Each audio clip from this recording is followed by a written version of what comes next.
मनोहर लाल खट्टर साहब के media adviser हैं राजीव जेटली, तो सरकारी नुमाइंदे के तौर पर हमारे साथ जुड़ रहे हैं।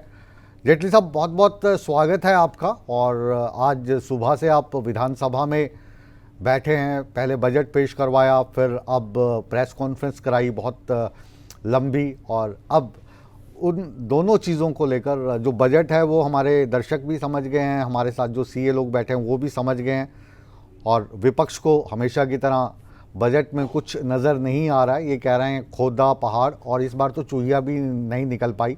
188 पॉइंट का बजट था, तो अगर आप मुझे 5-7 पॉइंट वो गिनवाएं जो आपको बहुत अच्छे लगे, और 5-7 पॉइंट वो गिनवाएं जो आपको अच्छे लगते थे लेकिन इस बजट में इस बार शामिल नहीं कर पाए।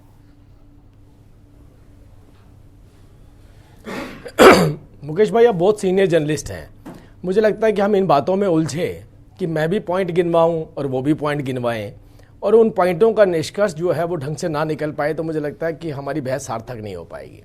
देखिए, इस प्रदेश के अंदर, इस प्रदेश के नागरिकों के दरवाजे पर अगर सरकार सारी सुविधाएं लेकर के बैठ जाए और उन सुविधाओं के लिए अगर कुछ ऐसे प्रावधान किए जाएं जिन प्रावधानों की वजहों से इस प्रदेश को, जैसे हम विकसित भारत की बात कर रहे हैं, ऐसे विकसित हरियाणा की दिशा में आगे लेकर के जाएं, तो मुझे लगता है इस तरीके की चर्चा अगर हम करेंगे तो थोड़ी सार्थक रहेगी। तो मैं आपको ये बोलना चाहता हूँ कि ऐसा कोई भी क्षेत्र, वो चाहे महिलाओं की बात करिए, किसान की बात करिए, युवाओं की बात करिए, गरीब की बात करिए, और मैं कहता हूँ उद्यमियों की बात करिए, कोई भी ऐसा क्षेत्र नहीं छोड़ा है जिसके लिए बजट के अंदर प्रावधान नहीं करे हैं। विकास के लिए 1000 करोड़ रुपया जो हमने कहा कि जो अनियमित कॉलोनियाँ हैं उनको नियमित करने के बाद उनके विकास के लिए 1000 करोड़ रुपया, लगभग आप देखिए सड़कों के ऊपर इतना मोटा हम पैसा लेकर के आए हैं, पंचायती राज में पैसा लेकर के आए हैं, ग्रामीण क्षेत्रों में बिजली के अंदर जो चुनौतियां आती थी उनके दायरे बढ़ा दिए गए,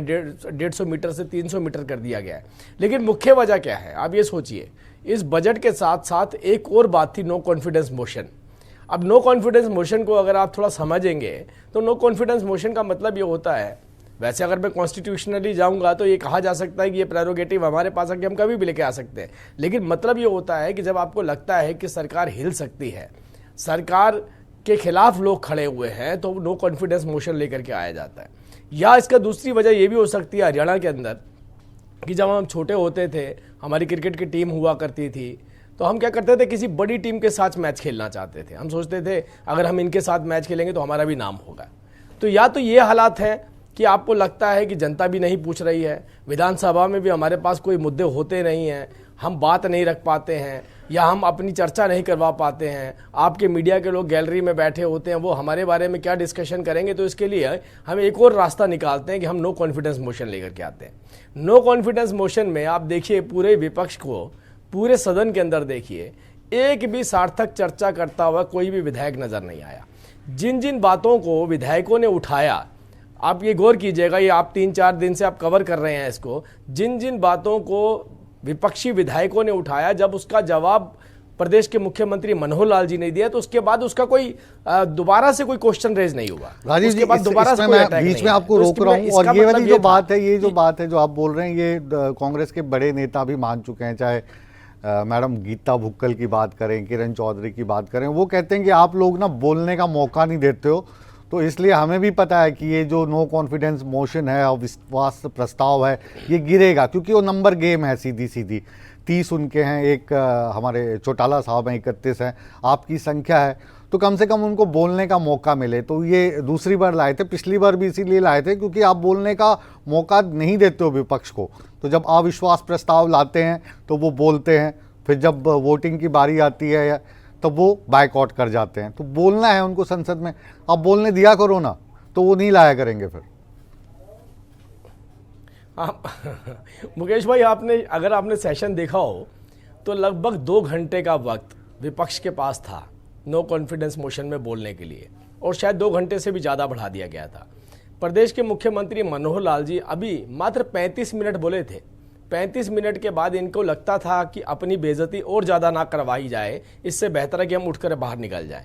35 मिनट भी नहीं सुन पाए।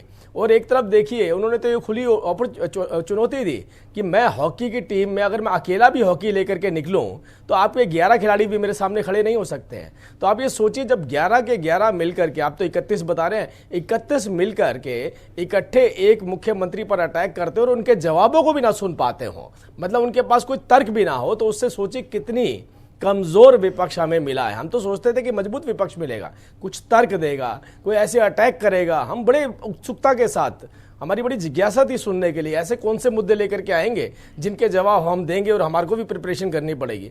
लेकिन जब उनको देखा तो उनके पास कुछ भी नहीं था बोलने के लिए। और प्रदेश के मुख्यमंत्रियों ने, आप देखिएगा बड़ा कम होता है इस तरीके से, आपने देखा होगा रूटीन में क्या होता है कि जब कोई विपक्ष मुद्दा उठाता है तो दूसरी पार्टी उसको कहीं ना कहीं बाईपास करती हुई नजर आती है। और ये तो ऐसे मुख्यमंत्री हैं, इन्होंने नोट डाउन कर लिया और उनको उम्मीद नहीं थी कि हम जिन मुद्दों को उठा रहे हैं, अगर कोई भ्रष्टाचार पर मुद्दा उठाया तो उन्होंने तर्क के साथ बताया, डेवलपमेंट को लेकर के मुद्दा उठाया तो उन्होंने आंकड़ों के साथ बताया। उन्होंने कहा देखिए, अब पीएसयू का मुद्दा उठाया तो उसका भी जवाब उन्होंने दे दिया। अरे कोई एक तो ऐसा जवाब होता। जी, आज जो बजट पेश किया मनोहर लाल जी ने, मुख्यमंत्री जी ने, उस बजट में आपने देखा कि 188 पॉइंट थे और आप कह रहे हर एक वर्ग को खुश करने की कोशिश की गई, हर एक वर्ग का ध्यान रखा गया।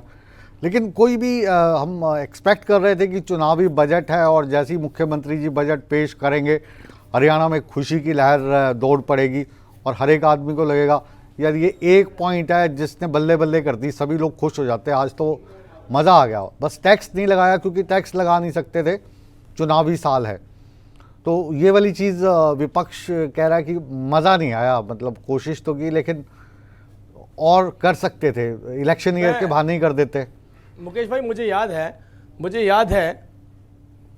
है ये शायद 2000 लगभग 12-13 की बात रही होगी। तो जिसे मज़ा कहते हैं, मैं मज़े को समझाने की कोशिश करता हूँ कि भूपेंद्र सिंह हुड्डा जी, आपने देखा होगा उस टाइम जब मुख्यमंत्री होते थे तो मंच सजता था, मंच पे उनसे पहले एक व्यक्ति आते थे, वो भूमिका बांधते थे। फिर भूपेंद्र सिंह हुड्डा जी का एक स्लोगन होता था, क्या दे दूं, बोलो दे दूं, 10 बार पूछते थे वो। और उसके बाद नीचे से भी आवाज़ आती थी उनके कार्यकर्ताओं की, हाँ दे दो, तो वो दे देते थे, उसे कहते थे खुशी की लहर। उसके बाद मैंने एक ट्रिब्यून में, एक नेशनल पेपर में आर्टिकल पढ़ा, उसमें फाइनेंस सेक्रेटरी की स्टेटमेंट थी। उन्होंने कहा कि जो भूपेंद्र सिंह हुड्डा जी घोषणाएं कर जाते हैं उसका हम 19% भी अचीव नहीं कर पाते हैं और नहीं पॉसिबल भी नहीं है क्योंकि हमारे पास बजट में प्रोविजन नहीं है। तो ये जो खुशी की लहर वाले जो कंसेप्ट होते थे वो खत्म कर दिए। अब जो कंसेप्ट है वो इस बात को लेकर के, अभी प्रेस कॉन्फ्रेंस के अंदर एक विषय उठा था और ये विषय उठा था कि आपका एक्सपेंडिचर क्यों नहीं बढ़ा। वो बढ़ा था, शायद वो किसी सीनियर जर्नलिस्टों को ये जानकारी नहीं थी, वो बढ़ा था। तो उसका भी जवाब हमने यही दिया मुख्यमंत्री जी ने, जब व्यवस्थाओं में कंपटीशन आ जाता है तो एस्टिमेटेड कॉस्ट जो रखी जाती है उतने पे टेंडर नहीं आता, वो एस्टिमेटेड कॉस्ट से नीचे जाता है। उसको पता है कि पारदर्शी तरीके से मेरी भागीदारी हो रही है और उस भागीदारी के अंदर मुझे कॉम्पिटिटिव रेट्स देने हैं। तो जब रेट्स कॉम्पिटिटिव नहीं होंगे, एक नाली बनाने में अगर खर्चा 1 लाख रुपए आता है और उसकी एस्टिमेटेड कॉस्ट 5 लाख रुपए रखी जाए और 5 ही लाख रुपए में उसको अवार्ड कर दिया जाए वो कॉन्ट्रैक्ट, तो आप ये सोचिए कि अपने आप ही एक्सपेंडिचर्स बढ़ जाते हैं। तो हमने व्यवस्थाएं ऐसी बनाई हैं ताकि हम पैसा, जो हमारे प्रदेश का पैसा, उसको भी बचा सके, विकास में प्रदेश को आगे लेकर के जा सके। तो ये व्यवस्थाएं जो हैं हमारी, वो मुझे लगता है कि वो कौन फील कर पाता है। आखिरी सवाल आपसे लूंगा क्योंकि आपको आज काफी सारे चैनल्स में जाना है, लंबी लिस्ट है आपके पास। जब केंद्र में बजट पेश किया जा रहा था, निर्मला सीतारमण पेश कर रही थी, तब हमें लगता था क्योंकि चुनाव आने वाले हैं कुछ ऐसा कर जाएंगे कि मज़ा आ जाएगा, टैक्स पता नहीं कितना कम हो जाएगा। वैसे ही आज हरियाणा के लोगों को भी लग रहा था कि अक्टूबर में हरियाणा में भी चुनाव है, उससे पहले लोकसभा चुनाव है। लेकिन आप कहते हैं कि हमें बैलेंस बना के चलना है, तो पॉलिटिशियंस तो बैलेंस वोट्स का बना के चलते हैं। ये आपने गणित का बैलेंस बनाना जो शुरू किया है, इससे नफ़ा नुकसान आंकने की कोशिश भी की है आपने? चुनावी साल है ये।